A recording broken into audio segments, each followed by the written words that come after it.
Bonjour à tous, soyez tous les bienvenus pour ce moment de méditation biblique.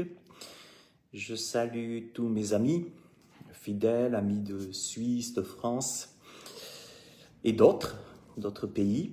Merci encore pour votre confiance et il est bon de nous arrêter, c'est vrai, un moment ensemble pour partager la parole de Dieu. Et aujourd'hui, j'aimerais parler de la liberté, cette liberté que Dieu nous promet. Et nous allons voir que cette liberté que Dieu nous promet exige confiance et foi. La vie est faite de liberté et d'esclavage. Et malheureusement, lorsque nous naissons, ce que la Bible appelle, ce que l'apôtre Paul appelle l'homme naturel, malheureusement, nous connaissons plus d'esclavage que de liberté.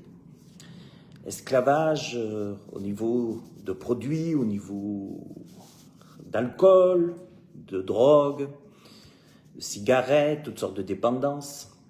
En fait, l'apôtre Paul a donné un verset que j'aime bien. Il a dit que chacun était esclave de ceux qui triomphaient de lui. Qu'est-ce qui triomphe de moi? Et c'est vrai que lorsque nous sommes pris, par exemple, dans l'alcoolisme, qu'est-ce qui se passe? Nous voyons que nous devenons esclaves de ce produit. Donc, on n'est plus dans la liberté de choisir, mais on est dans l'esclavage. Je l'ai dit, il peut y avoir autre chose, il y a tellement d'autres choses. L'être humain ainsi est fait, le péché ne cesse de nous rappeler que nous sommes, si nous ne sommes pas en Christ, que si nous, et encore, même si nous sommes chrétiens, la partie n'est pas gagnée. Il y a l'homme naturel, il y a l'homme spirituel, et il y a une bataille incessante, mais en tout cas, ce qui nous réjouit, c'est que si Christ nous a libérés, c'est pour la liberté que Christ nous a affranchis. Ce que Dieu veut pour chacun de nous, c'est la liberté.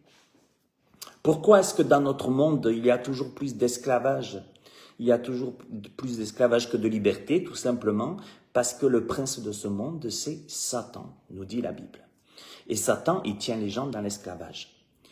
Dans quel esclavage? Regardez l'état du monde aujourd'hui, dans de l'esclavage financier qui rapporte des finances, de la dépendance, il faut beaucoup de dépendance pour tenir les gens dans l'esclavage, et autres. En fait, je pense que la liberté, c'est pour ça que la parole de Dieu, les pensées de Dieu sont pas les nôtres, parce que tout simplement, ce que Dieu, lui, nous promet, n'est pas ce que le prince de ce monde va nous promettre, va nous offrir, en se prosternant devant lui. Et je préfère rester dans la parole de Dieu et me contenter de ce qui est le meilleur pour moi, de ce que Dieu veut me donner, sans me mettre dans l'esclavage, que d'être dans la parole, dans cet esprit du monde où j'étais avant, et où avant de nous convertir, nous étions avant. Et il y a des passions qui sont là, il y a toutes sortes de choses. La chair, dira Paul, a des désirs contraires à ceux de l'Esprit de Dieu. Alors, rentrons dans le vif du sujet. Souhaitons-nous cette liberté que le Seigneur nous promet? Mais, on va le voir, je le redis, elle exige confiance et foi. Alors, il est peut-être imprudent, il peut être en tout cas imprudent et légitime de regarder en arrière en songeant à ce que l'on va perdre. C'est sûr que quand on est pris, par exemple, dans l'esclavage, l'esclavage mondain, l'esclavage, toutes sortes d'esclavages qui nous empêchent de partir quand le Seigneur nous demande de faire les choses, ou de faire, pas seulement de partir, mais de faire ce que Dieu nous demande. Alors, c'est vrai qu'il peut être imprudent de trop regarder derrière, et c'est intéressant, on va le voir, parce que souvent, quand Dieu a libéré son peuple, on pense aussi à l'histoire de Lot et de la femme de Lot, qui a regardé en arrière, qui est devenue une statue de sel. elle avait son cœur qui n'était pas encore sorti de Sodome et elle était esclave de tout ça et elle a fini en statue de sel. Mais peut-on résister à l'appel du Seigneur? Je crois que la liberté que le Seigneur nous donne, c'est d'abord de nous libérer de tout ce que nous sommes, tout ce que nous étions esclaves. Lorsque nous entendons la parole de l'Évangile, c'est intéressant parce que le Seigneur parle de quoi? De guérir des malades, parle de chasser des démons. Et c'est intéressant que la Bible parle de liberté lorsque le Christ nous a franchis. Donc, c'est pour ça que la nouvelle naissance, c'est un gros boom. C'est pour ça qu'on risque de vous dire après, si vous faites, en tout cas, si vous venez à faire la même expérience que j'ai faite et que bien des chrétiens ont faite, c'est-à-dire l'expérience de la nouvelle naissance, il y en a qui vont vous dire, mais il est devenu fou, il est devenu sectaire parce qu'il est plus comme avant, il pense plus forcément tout comme avant, etc. Ben, en fait, ce qui se passe, c'est que pour le Seigneur, il ne peut pas y avoir de liberté s'il n'y a pas eu de délivrance, s'il n'y a pas eu de changement. Parce que le Seigneur, quand il vient dans nos vies, il voit quoi? Il voit que nous sommes esclaves de Satan, il voit que nous sommes esclaves du prince de ce monde, il voit que nous sommes esclaves dans divers produits, etc. Alors le Seigneur, quand il vient dans un cœur, c'est pour ça que quand le Saint-Esprit viendra, la Bible dit, le Seigneur a dit, il convaincra le monde de péché, de justice et de jugement. Je crois que vraiment, l'Évangile commence par nous libérer, pour nous rendre libres.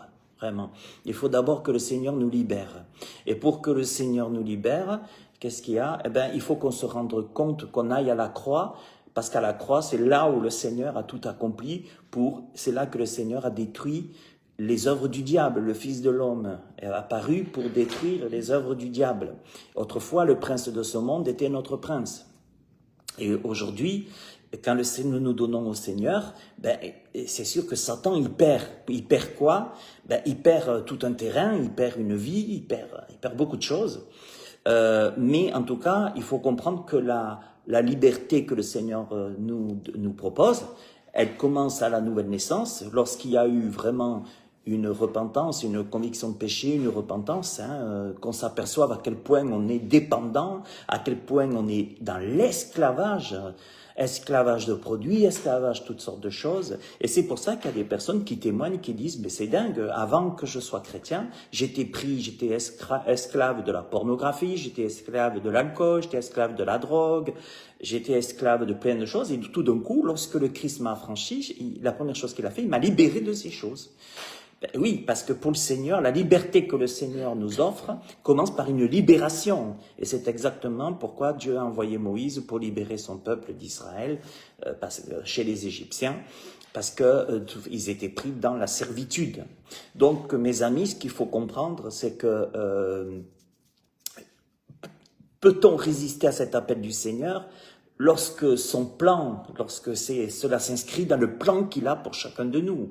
Et c'est vrai que lorsque le Seigneur a des plans, une fois que le Seigneur est venu dans notre vie, il nous offre une liberté, mais attention, la liberté que le Seigneur nous offre, elle va devoir se vivre, c'est un chemin qui va exiger confiance et foi, parce que trop de gens pensent que si le Christ nous libère du passé, nous libère des liens de l'esclavage, trop de gens pensent que c'est pour nous que le Seigneur après va répondre à tous nos cacas nerveux et faire ce que nous on a envie et nous donner tout ce qu'on a envie. Non, ça c'est faux.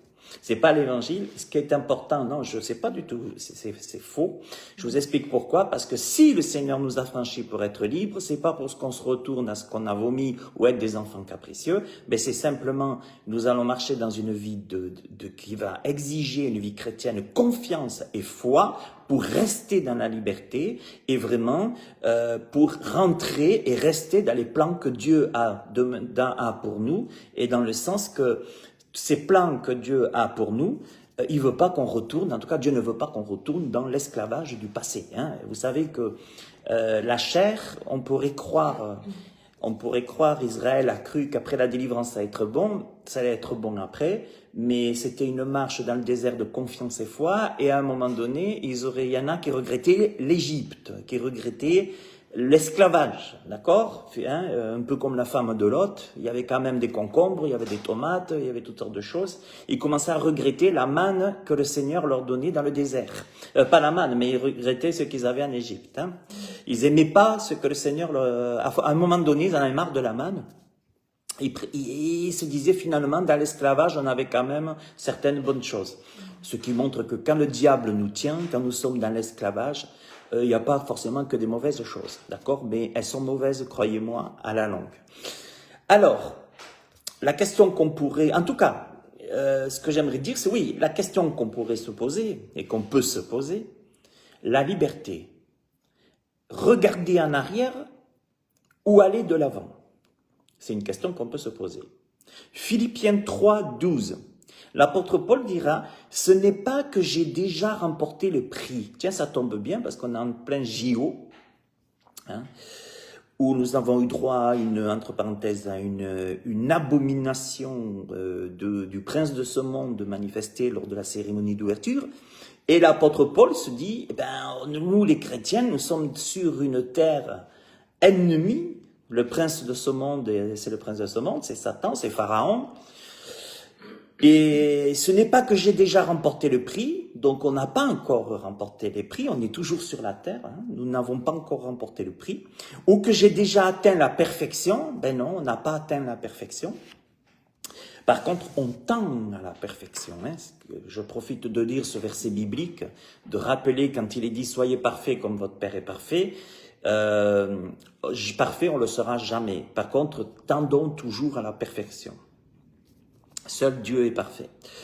Mais je cours pour tâcher de le saisir, puisque moi aussi j'ai été saisi par Jésus-Christ. Donc nous voyons, ça confirme ce qui s'est passé à la nouvelle naissance. La liberté commence lorsque nous allons être saisis par Jésus-Christ. Et là, ce n'est pas une religion, ce n'est pas une statue, ça ne sert à rien d'avoir des chapelets, des Christ en fer ou je ne sais quoi. Non, il faut... La liberté commence quand Jésus-Christ va nous saisir. Et pour que Jésus-Christ nous saisisse, il faut nous-mêmes qui sommes enchaînés, qui étions enchaînés par le prince de ce monde, allons venir à la croix par le Saint-Esprit, conviction de péché, et allons naître de nouveau. Si un homme ne naît d'eau et d'esprit, ne naît de nouveau, il ne peut entrer dans le royaume des cieux. La religion, elle veut plutôt essayer de rendre la religion, j'ai envie de dire, elle veut plutôt essayer de rendre l'esclave meilleur, ou alors que l'esclave puisse être un peu moins esclave. Non, quand nous sommes esclaves du péché, nous sommes esclaves du péché. Et c'est pas la religion qui va nous délivrer, c'est simplement si le Christ nous a franchis, c'est le Seigneur qui nous délivre, c'est tout. C'est pas la religion, c'est pas 2 prières de plus par jour, 3 prières par jour. Quand on est esclave, on est esclave. Quand on est lié, on est lié. Chacun est esclave de ce qui triomphe de lui. Alors c'est pour ça que l'apôtre Paul, qu'est-ce qu'il fait? Il va dire, moi j'ai été saisi par Jésus-Christ. Mais malgré que j'ai été saisi à Jésus-Christ et que je suis dans une vie de liberté que Dieu me donne, toutefois il dira, frère, je ne pense pas, moi, l'avoir encore saisi. Mais je fais une chose. Oubliant ce qui est en arrière et me portant vers ce qui est en avant, je cours vers le but pour remporter le prix de la vocation céleste de Dieu en Jésus-Christ. Pour les JO, ça tombe bien. Je cours vers le but pour remporter le prix de la vocation céleste de Dieu en Jésus-Christ. Ça veut dire que la liberté que le Seigneur nous a donnée à la nouvelle naissance ne veut pas dire que c'est une liberté qui est assurée à vie. Je pense que, je le redis, il y a un combat, parce que Satan n'a pas dit son dernier mot, la chair n'a pas dit son dernier mot, et bien sûr, toutes les personnes que Satan va utiliser, tous les moyens, on voit que dans ce monde, l'iniquité arrive à son comble, et rappelez-vous que d'abord l'apôtre Paul, en parlant de l'eschatologie, donc du temps de la fin, l'apôtre Paul dira, il faut d'abord que l'iniquité arrive à son comble, et là on n'est pas loin, parce que l'antichrist est vraiment à la porte. Donc, nous sommes là, mais nous sommes appelés quand même, depuis notre nouvelle naissance, nous avons vécu une liberté, mais attention que notre liberté ne devienne pas non plus une piège, une pierre d'achoppement. Gardons cette liberté, parce que la liberté que nous avons, vous savez, vous avez remarqué quand le Seigneur a libéré, quand Dieu a libéré par Moïse le peuple d'Israël, Pharaon, il n'a pas dit, bon, ils sont partis, je vais pas leur courir après, c'est fini pour moi. Non, non, non, jusqu'au bout, jusqu'au miracle, il fallait que Israël a dû persévérer. Alors, après, nous allons continuer sur Philippiens 3, 8, 12. Et l'apôtre Paul dira, « Et même je regarde toutes choses comme une perte, à cause de l'excellence de la connaissance de Jésus-Christ mon Seigneur. » Regardez toutes choses comme une perte. Finalement, ce que nous avions dans le passé, c'est vrai que la chair, il y a des plaisirs de la chair. Bon, attention, je ne dis pas que les plaisirs de la chair sont tout mauvais. Manger, on a quand même du plaisir à manger, c'est pas mauvais. Hein, je veux dire, par contre, c'est sûr, on n'est pas appelé à faire des excès de table, etc. Mais il y a quand même, heureusement que Dieu nous a mis des émotions, nous a mis des sentiments, il y a de quoi se faire plaisir. Et c'est très bien de faire plaisir à sa femme déjà, aux femmes, au mari, et de faire plaisir à son frère, à sa sœur, à sa famille, à son église. Il faut se faire plaisir. Mais dans le Seigneur. Et je regarde toute chose comme une perte.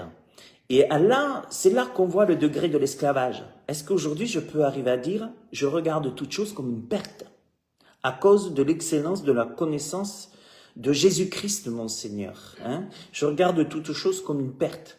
Vous savez, en fait, ce qu'il faut comprendre, lorsque le Christ nous a franchis, nous sommes nés de nouveau, nous sommes citoyens des cieux, et puis, de toute façon, on est là aujourd'hui, on ne sait pas si on sera là demain, et nous sommes propriétaires de rien.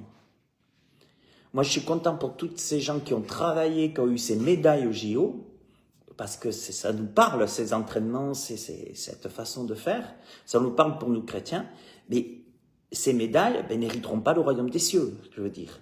Et l'apôtre Paul est en train de dire, moi en tout cas, je regarde toute chose comme une perte à cause de l'excellence de la connaissance de Jésus-Christ mon Seigneur, pour lequel j'ai renoncé à tout, je les regarde comme de la boue afin de gagner Christ. Et c'est là qu'on voit la différence entre l'esclavage et la liberté que Dieu nous propose. La liberté que Dieu nous propose se situe dans un autre chemin. Ce n'est plus le même chemin. Vous savez, c'est pas convertir. Le Seigneur n'a pas dit convertissez-vous et marchez comme avant. Parce que c'est pas comme ça que vous allez arriver à être libre. La liberté que je vous donne, dit le Seigneur, la liberté que je vous donne, c'est ensuite, elle va se manifester sur mon chemin, sur le chemin que Dieu a pour chacun de nous. Comment rendre des enfants esclaves? Eh bien, tout simplement, vous les mettez devant la télé, vous les mettez devant toutes les choses de ce monde. Alors attention, c'est pas de ne pas mettre des enfants devant la télé ou je ne sais pas quoi, ne pas non plus devenir sectaire, parce que ce n'est pas le but. Mais attention, l'esclavage de ce monde, lorsque nous naissons, la Bible dit que, même David a dit, j'ai été conçu dans le péché. J'ai été conçu dans le péché. Et en étant conçu dans le péché, l'esclavage est vite là. D'accord? Alors, il y a des bonnes dépendances et des mauvaises dépendances. Les bonnes dépendances, la nourriture, etc., le lait, etc. Mais il y a les mauvaises dépendances. Et c'est pour ça que les gamins aujourd'hui, beaucoup de gamins sont rapidement esclaves. Je le redis pourquoi? Parce que dans ce monde, il y a plus d'esclavage que de liberté. Et c'est pour ça que le Seigneur doit vite revenir. Il va vite revenir. Il va vite revenir. Je peux vous dire qu'il n'est pas loin pour chercher son Église. Mais pourquoi? Parce que plus ça va, plus l'iniquité est là. Aujourd'hui, c'est dur. Et plus nous laissons nos enfants dire oui, tout ce que dit le monde, c'est oui et amen. Surtout aujourd'hui, quand vous voyez la cérémonie des JO, quand vous voyez aujourd'hui les courants gauchistes, wokisme et tous ces trucs, nous sommes vraiment dans ce que j'appellerais, moi, là, en tout cas, la fausse religiosité, New Age, charnelle, tout démoniaque. Et puis quand on voit aujourd'hui toutes les perversions sexuelles qui vont même jusqu'à être enseignées dans les écoles, je me dis quand même, à un moment donné, on arrive au bout et il faut faire attention. Pourquoi? Parce que nos enfants vont rapidement être soumis à un courant de pensée mondain qui peut être bon et un autre qui est majoritaire malheureusement, qui peut mettre nos enfants dans l'esclavage. Et c'est pour ça que si il n'y a pas la parole de Dieu à la maison, Si la maison, les enfants ne savent pas, s'ils ne sont pas éduqués dans le Seigneur, ils risqueront de finir esclaves. Et ce n'est pas ce qu'on veut. Mais que celui qui croit debout prenne garde de ne pas tomber. Je ne connais pas une personne, dont moi le premier, qui après sa conversion n'est pas retombé dans l'esclavage. D'accord? Et heureusement que le Seigneur, cette fois les justes tombent, cette fois le Seigneur le relève, et heureusement que nous pouvons aussi nous repentir de nos péchés, demander au Seigneur, crier à lui, si nous sommes tombés dans l'esclavage, crier à lui pour que vraiment il nous relibère vraiment profondément. Hein? Donc, l'apôtre Paul dira, je regarde toute chose comme une perte à cause de l'excellence de la connaissance de Jésus-Christ mon Seigneur, pour lequel j'ai renoncé à tout. Vous voyez, je vous dis, c'est un autre chemin, la liberté que le Seigneur nous donne. Et je les regarde comme de la boue afin de gagner Christ. À quoi ça sert de perdre son temps en étant chrétien, quand lorsque le Seigneur nous a saisis, que nous commençons notre vie de liberté, à quoi ça sert de se remettre dans des liens d'esclavage, de rechercher, d'avoir l'amour de l'argent, de regarder, de vouloir être riche, de vouloir... Enfin, je veux dire, c'est pas une question de richesse, mais à quoi ça sert de perdre ses forces, de vouloir gagner le monde? Vous savez, le Seigneur a dit, celui qui voudra gagner sa vie, gagner le monde, gagner sa vie, il la perdra. Mais celui qui perdra sa vie à cause de moi, il la retrouvera. Et ça, c'est la nouvelle naissance. Alors, continuons sur ce thème de la liberté que le Seigneur nous donne. C'est intéressant parce que Jésus, à un moment donné, il va nous dire, écoutez, on va revenir à quelque chose qui s'est passé, il va nous dire dans Luc 17, souvenez-vous, il dira, souvenez-vous de la femme de Lot. Souvenez-vous de la femme de Lot. La femme de Lot, c'est vraiment l'histoire qui nous parle, qui nous dit, je vous promets la libération, sortir de l'esclavage, sortir des liens du péché de Sodome et Gomorrhe, comme nous voyons aujourd'hui partout. Et c'est vraiment de dire, je vous offre la liberté, une liberté. Et puis voilà que je vais vous lire le passage du Seigneur, Luc 17, 32. Souvenez-vous de la femme de Lot, je dirais à Jésus. Celui qui cherchera à sauver sa vie la perdra, celui qui la perdra la retrouvera. Je vous le dis, en cette nuit-là, 2 personnes qui seront dans un même lit, l'une sera prise et l'autre laissée. C'est ce qu'on appelle l'enlèvement de l'Église qui a lieu bientôt. Donc, ce qui est intéressant, c'est que le Seigneur associe l'histoire de la femme de Lot à l'enlèvement de l'Église. Donc ça veut dire qu'il y a un appel à la liberté sans regarder en arrière pour être enlevés. Tout simplement. Ceux qui vont être enlevés sont ceux qui ont crucifié leur chair et les passions, qui sont nés de nouveau et qui ont de l'huile, parce qu'elles ont de l'huile, les vierges folles, les vierges sages. Les vierges sages, elles ont de l'huile. Toutes celles qui ont de l'huile, celles qui ne regardent pas en arrière, seront enlevées. Donc c'est vraiment des personnes qui seront debout. Tu peux dire ce que c'est vraiment l'huile? Alors l'huile, c'est le Saint-Esprit, et il est question de chandelier. Donc, avec ces vierges, elles avaient leur lampe, en fait. Elles avaient leur lampe, et puis il y avait soit lampe, elle fonctionne à l'huile, à l'époque, elle fonctionnait à l'huile, soit vous en avez, ça reste allumé, soit vous n'en avez pas, ben ça s'éteint. Alors, regardez bien ce que dit le Seigneur. Je vous le dis, en cette nuit-là, 2 personnes qui seront dans un même lit, l'une sera prise et l'autre laissée. De 2 femmes qui moudront ensemble, l'une sera prise et l'autre laissée. De 2 hommes qui seront dans un champ, l'un sera pris et l'autre laissé. Vous voyez, on pense que l'enlèvement de l'Église, ce qui montre qu'il n'y aura pas grand monde forcément qui sera enlevé.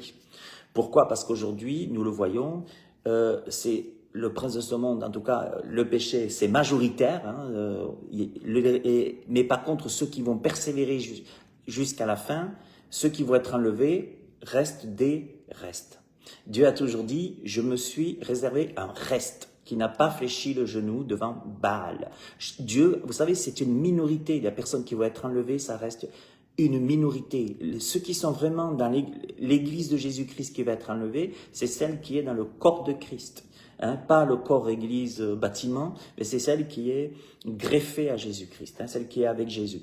Et c'est une minorité, d'accord? Et ça, il faut comprendre que c'est pour ça que je vous dis que la liberté que le Seigneur nous offre, c'est un chemin qui exige confiance et foi, mais il y a la femme de Lot qui a, sur ce chemin de confiance et foi, à un moment donné, elle a perdu confiance, elle a perdu foi, elle s'est retournée en arrière et ça a été fini pour elle. Et pour nous, c'est la même chose. Si nous voulons être enlevés, il faut avoir de l'huile, il faut être debout, il faut surtout, au jour d'aujourd'hui, ne plus regarder en arrière. Vous avez vu les abominations qu'il y a de plus en plus dans ce monde. Je peux vous dire toutes les perversions. Aujourd'hui, je peux vous dire que c'est pas pour rien que le monde va mal, c'est pas pour rien aussi que Dieu juge, parce que Dieu est en train aussi de juger. Mais je peux vous dire, ça va mal. Et c'est pour ça que ce qui est important maintenant, c'est de dire, non seulement je viens à Jésus, je crie à lui pour me convertir à lui, pour recevoir la liberté, sa délivrance, mais je veux après partir vers le Seigneur, le jour où je partirai, mais maintenant je veux marcher avec lui sans regarder en arrière. Sans retourner, vous savez, c'est Jésus qui a dit aussi, le chien retourne à ceux qu'il a vomi. Hein? Voilà. Et donc c'est pour ça qu'il faut faire attention, parce que Jésus a dit, mais vous êtes dans ce monde. Et je crois que dans ce monde, on doit se réjouir. On doit vivre notre vie. Mais attention, tout ce qui brille n'est pas or. Il faut être très prudent, de ne pas se laisser mettre tout de suite sous le joug de la servitude. C'est pour ça qu'il faut veiller et prier pour ne pas tomber dans la tentation. C'est important de garder toujours, de prendre du temps de méditer, parce que il faut connaître la parole de Dieu. Parce que si je ne connais pas la parole de Dieu, Satan, vous savez, Satan, il la connaît certainement mieux que bien des gens, et il risque de tromper comme il a trompé Adam et Ève.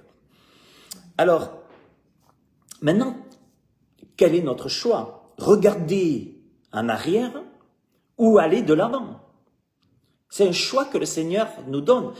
Lorsque le Seigneur nous a libérés, lorsque nous sommes devenus libres en Christ, nous restons sous un choix. Ce choix, c'est quoi? Est-ce que je regarde en arrière? Parce que je peux regarder en arrière, je suis libre dans ce monde. Ou est-ce que je vais aller de l'avant?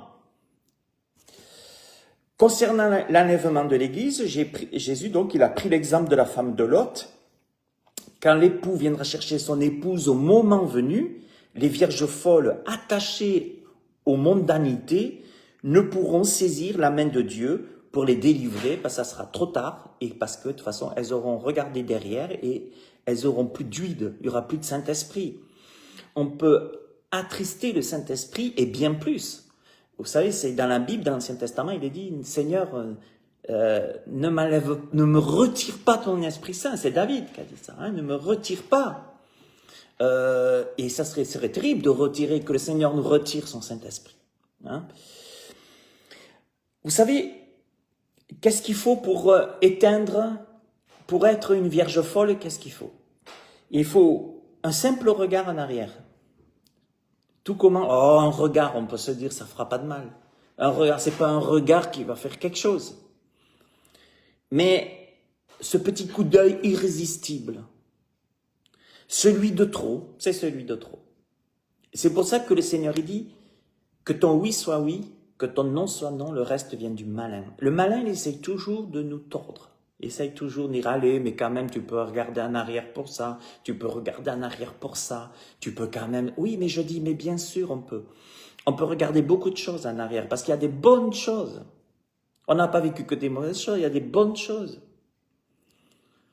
Mais attention de ce qu'on va regarder en arrière. Parce que si Dieu dit ne regarde pas en arrière, Dieu avait dit à Lot et sa femme de ne pas regarder en arrière parce qu'il allait juger sévèrement et automatiquement si tu allais regarder en arrière, tu serais transformé comme les autres en statue de sel.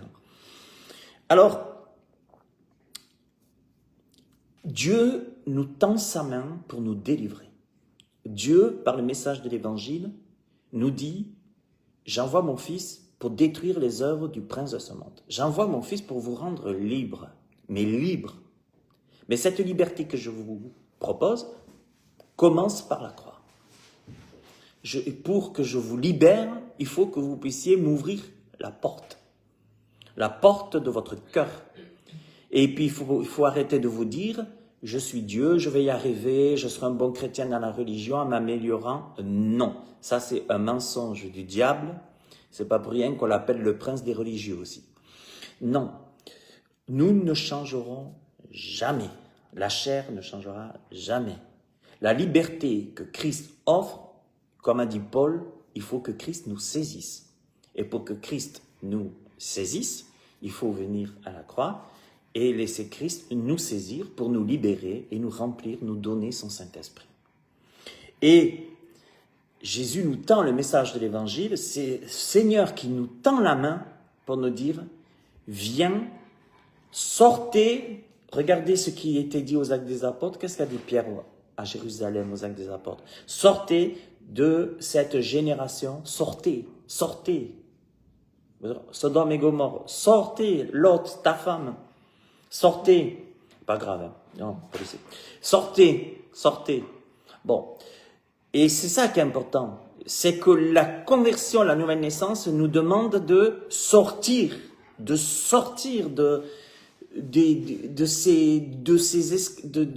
péché qu'on était avant, de plus regarder en arrière, dans quoi tout ce qui nous a pourri la vie, qui nous a fait du mal au niveau du corps, au niveau de l'âme et au niveau de l'Esprit de Dieu. Et un simple regard en arrière, un œil irrésistible, ce coup d'œil irrésistible, celui de trop. Et vous savez, on peut accepter Jésus-Christ comme notre sauveur, on peut accepter Jésus comme notre sauveur, mais pas comme le maître de notre vie. Et la liberté que le Seigneur nous propose, je peux vous garantir, mes amis, que si vous voulez arriver comme ces médaillés des JO au bout, il faut faire un travail énorme. Il faut cette liberté que le Seigneur nous propose, elle exige confiance et foi. Et si le Seigneur, on l'a accepté comme sauveur, parce qu'on nous a dit que si on l'acceptait comme sauveur, on serait sauvé. Mais si je l'acceptais comme sauveur, mais pas comme le maître de ma vie, que sa parole fasse autorité, que sa parole fasse autorité sur ma vie, que je marche d'après sa parole, si c'est pas le maître de ma vie, je vais faire comme la femme de Lot et je risque de perdre le salut que j'ai eu. Je risque de perdre le salut parce que j'ai accepté Jésus comme sauveur, mais pas comme le maître de ma vie. Le Seigneur ne veut pas seulement être le sauveur de notre vie. Bien sûr, il nous aime tellement, il nous a sauvés. Mais il ne veut pas seulement être un sauveur, il veut être le Seigneur de notre vie. Il doit être le Seigneur, il doit être le maître de notre vie. On parle de disciple, de maître et de disciple. Vous savez, Jésus, il a dit, là où sera ton cœur, là sera ton trésor. Jésus a dit, Matthieu 6,20 maintenant, regardez bien, écoutez bien. Mais amassez-vous des trésors dans le ciel. Comment amasser des trésors dans le ciel? Où la teigne et la rouille ne détruisent point, où les voleurs ne percent ni ne dérobent, car là où sera ton trésor, là aussi sera ton cœur. Vous voyez, ce que le Seigneur est en train de dire ici, un peu plus tôt, il va dire aussi, il parle à ceux qui cherchent premièrement l'argent, qui sont pris dans l'esclavage de l'argent. Ils se sont assoiffés, affamés d'argent, ils ne pensent qu'à ça jour et nuit. Quitte à tout écraser, quitte à voler, quitte à mentir, l'argent. Et le Seigneur, il nous dit, il a dit à ses disciples, ne soyez pas comme ça. Ne vous amassez pas des trésors sur la terre. C'est important. Le Seigneur, il dit, ne vous inquiétez pas pour ce que vous allez manger. Ne vous inquiétez pas pour ce que vous allez boire ou être vêtu. Ça, sont les païens. Recherchez premièrement le royaume de Dieu et sa justice, et toutes ces choses vous seront données par-dessus. Et le Seigneur est en train de nous dire, la liberté que je vous propose, la liberté que je vous donne, elle est sur un chemin où vous ne devez pas vous amasser des trésors sur la terre, mais dans le ciel, où vous devez rechercher, premièrement, le royaume de Dieu et sa justice. Et pourquoi le Seigneur a associé ça? Parce que quand vous voyez le temps, tout ce que les gens pensent à l'argent, alors là, ça n'arrête plus, de tous les côtés maintenant. Mais en plus, le Seigneur est en train de tout détruire, de tout mettre à jour, de tout mettre en lumière. Je peux vous dire que toutes les magouilles, même la France, la Macron, là, il joue son grand, mais vous inquiétez pas, laissez finir les JO. Tout vient en lumière, tout vient en lumière. Et c'est Dieu qui met tout en lumière. À quoi ça sert de perdre sa vie, à s'amasser, à être esclave de l'argent et de faire des choses mauvaises? C'est pas la liberté. On croit que c'est une liberté, l'argent, mais ce n'est pas la liberté. L'amour de l'argent n'est pas une liberté. Mais le Seigneur, il dit, amassez-vous des trésors dans le ciel. Comme vous pensez dans l'argent tous les jours, eh bien, pensez à l'argent, au trésor dans le ciel. Amassez-vous. Voilà, c'est mieux. Et puis, je peux vous dire un jour, vous savez qu'il y aura les récompenses. Et les récompenses, croyez-moi, vaut mieux avoir amassé des trésors dans le ciel que sur la terre, parce que sur la terre, ça ne apportera rien du tout. Maintenant, j'aimerais terminer aussi ce message en vous parlant de la liberté, toujours la liberté. Vous savez, s'il y en a un qui a obéi puis qui l'a jamais regretté, c'est bien Abraham. On va le lire. Genèse 12:1. L'Éternel dit à Abraham, va-t'en de ton pays, de ta patrie et de la maison de ton père, dans le pays que je te montrerai.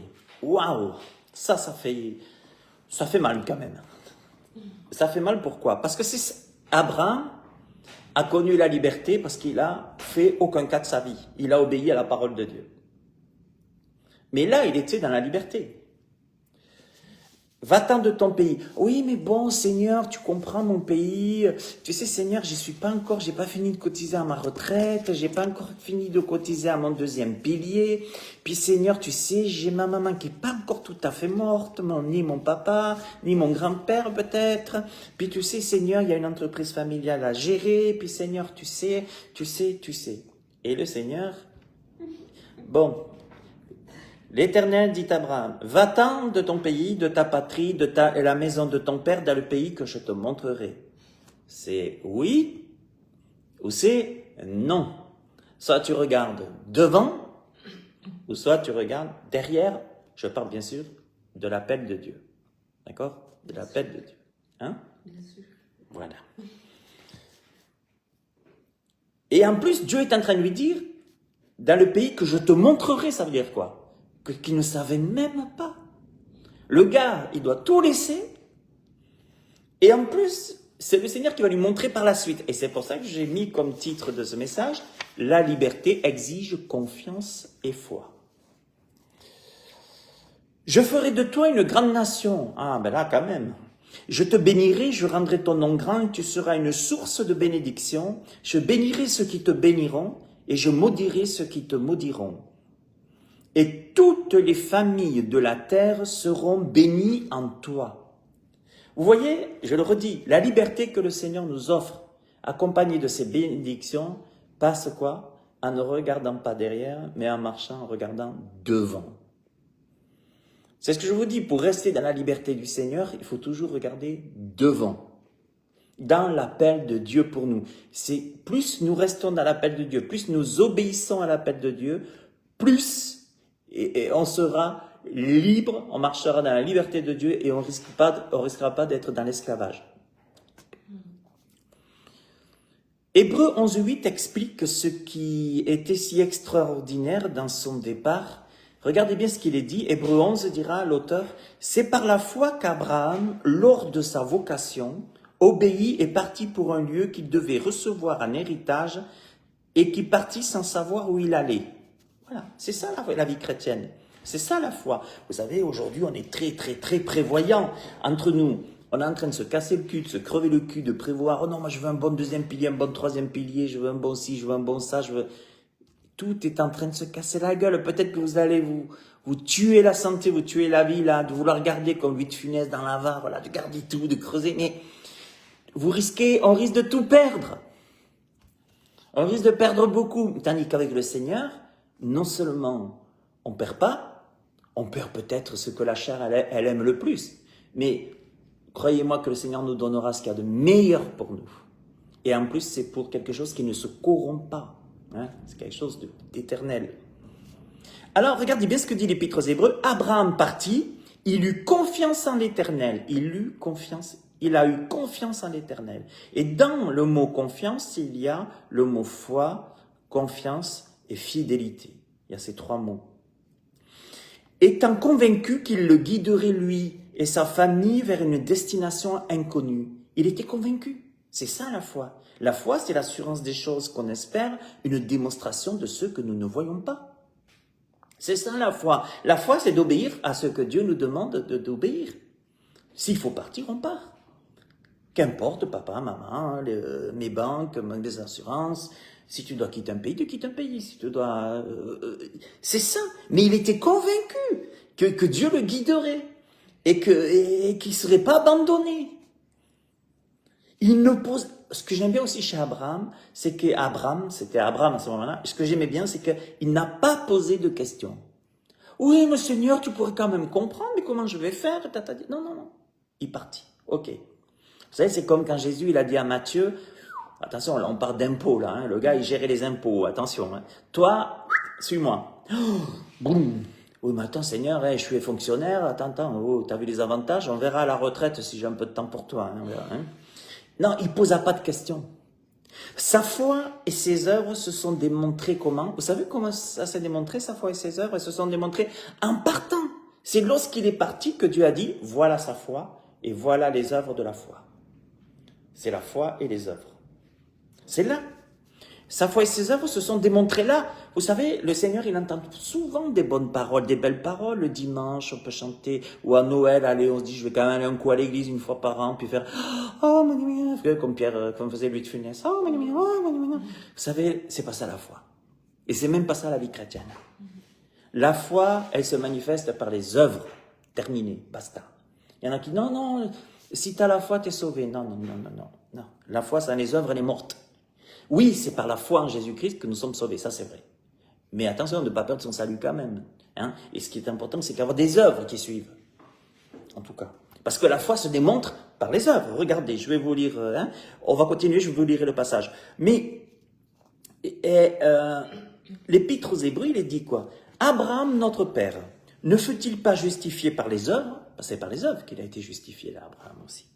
Lorsqu'il offrit son fils Isaac sur l'autel, vous vous rappelez du récit d'Isaac sur l'autel? Dieu lui dit, donne-moi ton unique. Puis c'était pas Ismaël, hein, c'était Isaac, c'était vraiment le fils de la promesse, pas celui qu'il avait eu avec la servante, donc dans le péché. Non, c'était Isaac, le fils de la promesse, hein, et qui était miraculeux, hein, d'accord. Mais il a offert Isaac sur l'autel. Au moment de le tuer, Isaac, Dieu lui dit, arrête, quoi. Mais vous vous rendez compte, cet homme, la foi qu'il avait, ses œuvres, c'est ses œuvres qui démontraient sa foi. Tu vois que la foi agissait avec ses œuvres et que par les œuvres de la foi fut rendue parfaite. Ainsi s'accomplit ce que dit l'Écriture. Abraham crut à Dieu et cela lui fut imputé à justice.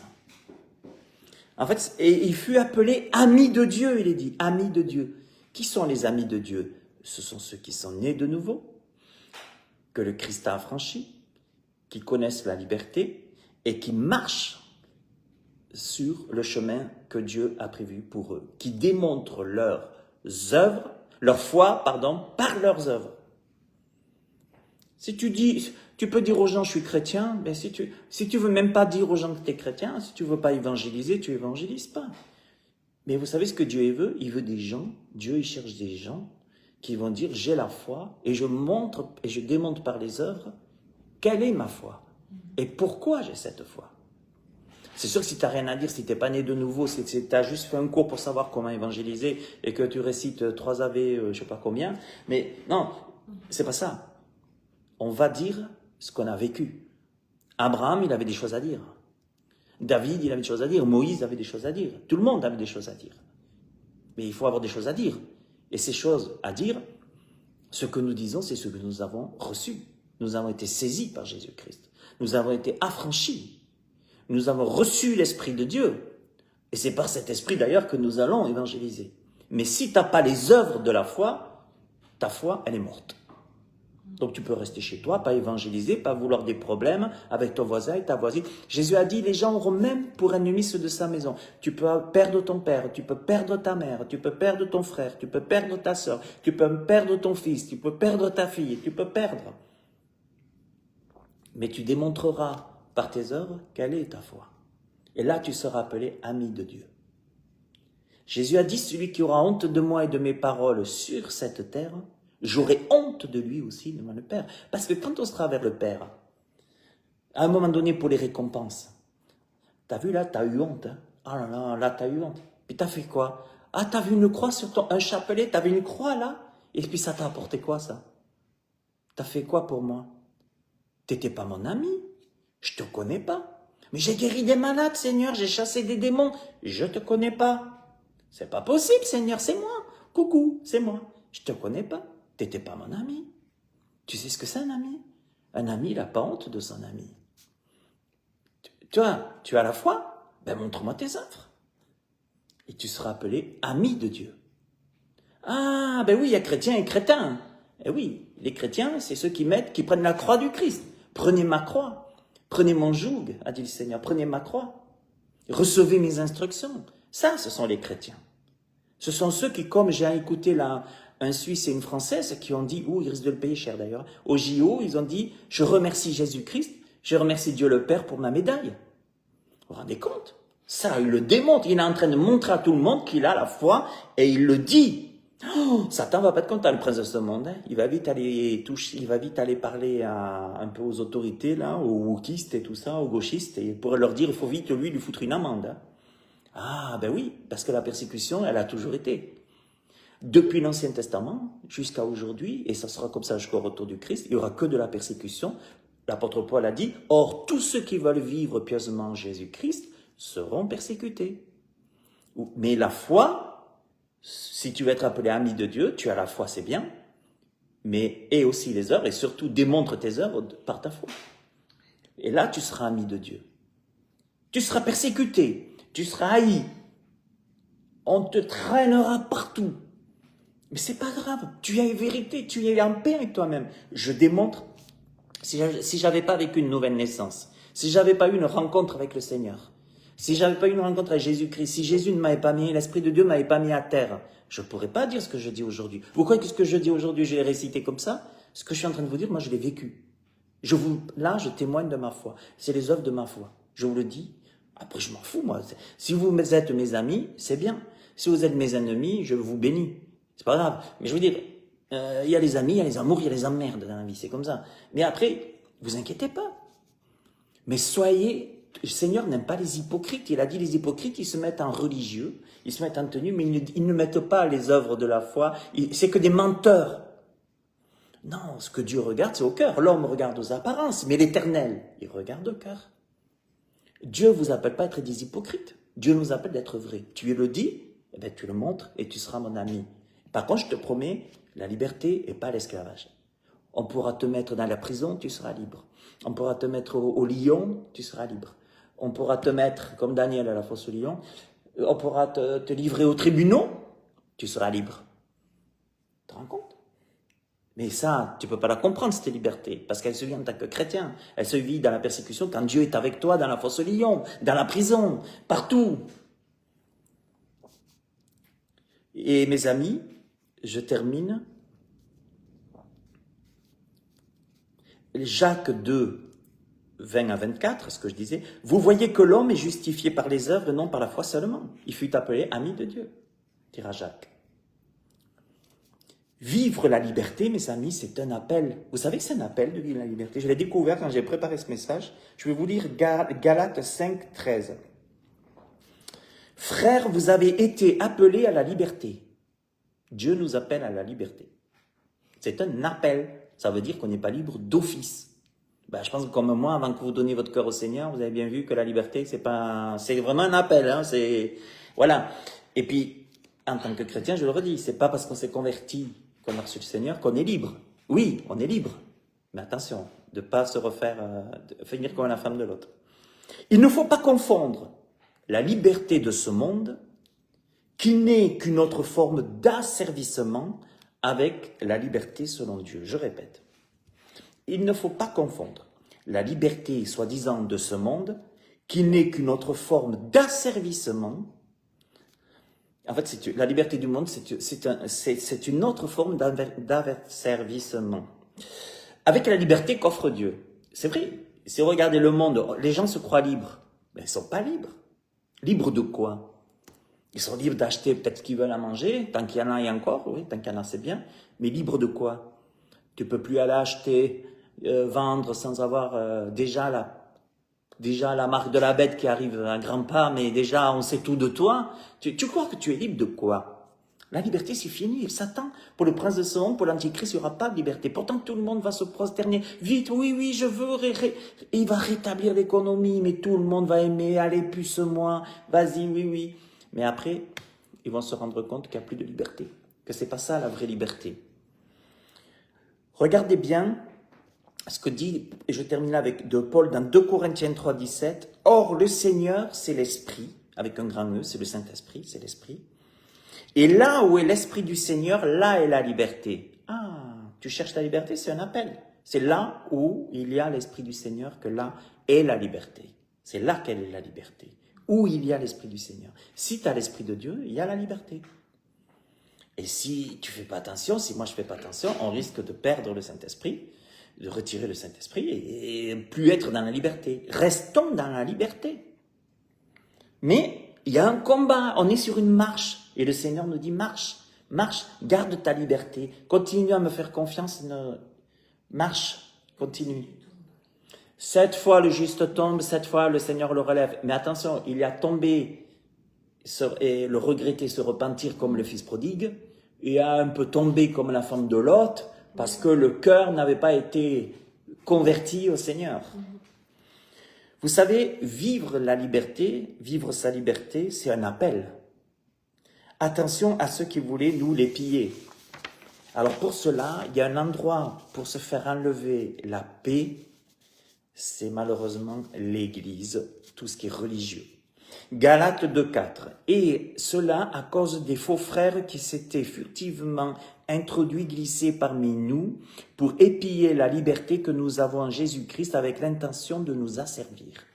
Alors ceux qui vont vouloir vous enlever la paix et la liberté et que Dieu vous a donné par la nouvelle naissance, ce seront des faux frères, ce seront des religieux, ce seront des soi-disant chrétiens, dans le but de vous épier la liberté pour vous mettre quoi sous des jougs religieux, vous dire non, non, non, non, attention, ah, il a péché lui, et il a péché lui, puis t'as vu, il prêche la parole, il prêche sur Facebook, il a péché.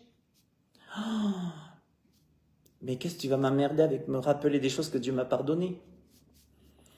Il y a des faux frères, vous savez ce qu'ils sont ces religieux, ces faux frères qui veulent nous épier la liberté. En fait, ils viennent, ils veulent nous asservir. Pourquoi? Parce qu'ils prêchent et ils parlent de quoi? La loi, la loi, la loi, la loi. Eux non, eux ils sont bons, eux ils accomplissent la loi, il n'y a pas de souci. Eux il n'y a pas de souci. C'est des Jésus incarnés qui sont comme Jésus, ils n'ont pas de péché, ils n'ont rien. Ils donnent des leçons, ils donnent des leçons, ils donnent des leçons, alors qu'ils sont eux-mêmes pécheurs. Non, non, non. Moi, ma liberté, je la garde. Et si je pêche, si je tombe, c'est entre Dieu et moi. Et vous savez, l'apôtre Paul, il dit, mais on ne va pas pécher pour que la grâce de Dieu non plus vienne. On est d'accord. Moi, j'aime pas le péché, je ne vais pas le faire parce que je l'aime pas. Mais attention, c'est plus que ce qu'on croit. Mais je vais vous dire une chose. Jésus en a parlé. Et là, il parle de prêtres, de pasteurs. Matthieu 23, 4. Il lie des fardeaux pesants et les mettent sur les épaules des hommes, mais ils ne veulent pas les remuer du doigt. Voilà ce qui peut vous enlever la liberté. C'est pas dehors que ça peut vous enlever la liberté, c'est dans l'église qu'on peut vous enlever la liberté. C'est dans la religiosité, c'est par des faux frères qui vont vous dire hey, « toi t'as péché, toi t'as péché, toi t'as péché ». Ils veulent vous mettre sous un joug, ils veulent vous mettre dans la crainte, ils sont sectaires, ils veulent vous mettre, vous savez, l'église est remplie de sectes chrétiennes. Hein. Et je vous dis une chose, c'est pas parce qu'une église bâtiment, c'est une église bâtiment qu'elle est juste. La religiosité, elle est là-dedans, hein, elle est partout. Mais c'est partout. Quand vous voyez aujourd'hui des musulmans, quand vous voyez aujourd'hui des imams qui appellent à tuer, à combattre, à tuer du juif, à tuer du chrétien et tout, ben, et pourquoi ils le font les autres? Pourquoi quand Hitler, pourquoi les gens au nom d'Hitler ils tuaient et tout ça? Parce qu'ils étaient endoctrinés. Ils étaient plus libres, ces gens. Ils étaient endoctrinés. Et la Bible dit que quand on se tourne vers Jésus-Christ, on est libre, réellement libre. Jésus-Christ donne sa liberté. Attention, après, dans l'église, il y a des gens, ils rencontrent Jésus, ils vont dans l'église, ils perdent Jésus, quoi. Enfin, ils n'en peuvent plus, quoi. Ils sortent, ils vont dans les hôpitaux psychiatriques, tellement qu'ils se font massacrer, quoi. Et puis, il y a les frères et sœurs qui regardent, là. Ah, mais j'ai vu, lui, il a péché. Ah, mais j'ai vu, lui, il a péché. Ah, mais j'ai vu, lui, il a péché. Et alors, t'as pas péché, toi? Tu pêches pas, toi? Non? Bon. Tant mieux si tu ne pêches pas, toi. Mais sachez une chose, c'est que c'est pour la liberté que Christ nous a franchis. Et on reste, mais si on a péché, ok, Jésus-Christ, si moi, Jésus-Christ me met une conviction de péché, je demande pardon de mes péchés, même lui s'en souviendra plus, la Bible dit. Donc, qu'est-ce que vous me rappelez? Quelque chose qui se souvient plus, lui, et moi que j'ai mis en règle avec lui. Eh bien, ça, c'est des faux frères pour épier la liberté que nous avons en Jésus-Christ. Voilà. Et aujourd'hui, beaucoup de gens quittent les églises tellement qu'ils ont été tués par ces faux frères, par cette chose de montrer, d'accuser les autres. Quand on veut, pour enlever la paille, ça c'est sûr qu'il n'y a pas de souci, dans l'œil d'un autre. Mais l'apôtre Paul dira quand même, c'est pour la liberté que Christ nous a affranchis, demeurez donc fermes et ne vous laissez pas mettre de nouveau sous le joug de la servitude. C'est pour ça que moi je vous dis, maintenant, que les gens soient chrétiens ou pas chrétiens, moi, me laisser remettre sous le joug de la servitude, c'est non. Maintenant, je reste libre, libre de mes choix, libre de mes pensées, libre de mes actes. Avant de voter, j'ouvre la Bible. Voilà. Et je sais, je suis un barge, je suis un extrême droite, je suis un taré, je sais parce que je suis pas wokiste, parce que je suis pas extrême gauchiste, je suis pas de gauche, je m'en fous. Avant de voter, j'ouvre ma Bible. C'est tout, terminé. Et je félicite les prêtres et les pasteurs qui ont osé se positionner contre cette abomination satanique qu'il y a eu à l'ouverture des JO de Paris, avec cette scène massacrante, démoniaque. Et je félicite. Et ils ont montré, par là, ils ont montré leur foi aussi, là. Et le Seigneur, il a bien vu ces choses. 1 Corinthiens 7, 23, dernier verset. Vous avez été rachetés à un grand prix, ne devenez pas esclaves des hommes. Ne devenez pas esclaves des hommes. Vous avez été rachetés à un grand prix, gardez votre liberté. Si Christ vous dit oui, c'est oui. Si oui, non, c'est non. S'il vous dit va là-bas, tu vas là-bas. S'il dit n'y va pas, tu vas pas. Devenez pas l'esclave des hommes. Maudit soit l'homme qui place sa confiance dans l'homme. C'est ça la liberté, c'est de faire ce que Dieu nous demande. Il nous a rendus libres, il nous a affranchis pour qu'on marche sur son chemin, sur ce qu'il a prévu pour nous, sans devenir esclave des hommes. Aucun homme ne doit diriger votre vie. Rien. C'est Dieu qui dirige votre vie. Et les hommes feront que confirmer ce que Dieu, le Seigneur saura vous parler au travers des choses. Ne vous inquiétez pas. Voilà, que Dieu vous bénisse tous. Puis à bientôt pour une prochaine méditation. J'ai un site, pasteurenligne.fr. N'hésitez pas à vous y rendre. Il y a plein de méditations. Vous pouvez vous abonner à la newsletter. Il y a la chaîne YouTube, Pasteur en ligne. Venez, je n'ai pas autant d'abonnés que les grands de ce monde, mais c'est pas grave. Vous pouvez vous abonner, il y a plein d'études, liker la chaîne YouTube, partager la parole. Et que Dieu vous bénisse tous. Et à très, très, très bientôt pour la suite. Bonne fin de journée. Au revoir.